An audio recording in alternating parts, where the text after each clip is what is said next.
Изградбата на новиот клинички центар Мајка Тереза е круна на инвестициите во здравството, велат од докторската фела, по најавата на министерот за здравство Никола Тодоров дека е објавен тендерот за изградба на новиот болнички центар.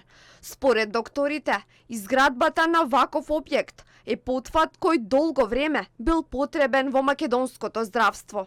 Имаме квалитетни кадри, квалитетни специјалисти, имаме квалитетна опрема, меѓутоа ако не се таа стави во една функционална инфраструктура, во една зграда која што на функционален начин ќе ги обедини сите болнички одделенија, сите лаборатории, сите операциони сали, дијагностички простории, не може да дојде до прав израз.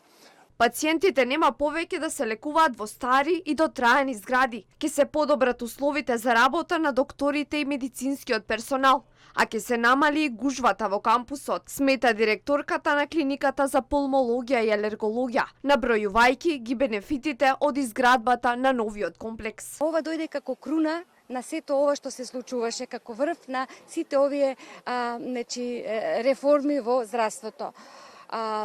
Секако, тоа е пред се за пациентите направено, но не само за пациентите, тие заслужуваат впрочем лекување, дијагностицирање во еден ваков врвен центар, но исто така и за сите вработени, тоа се повеќе од 4000 вработени кои што учествуваат во работата на клиничкиот центар, заслужуваат да работат во едни вакви современи, најсовремени услови.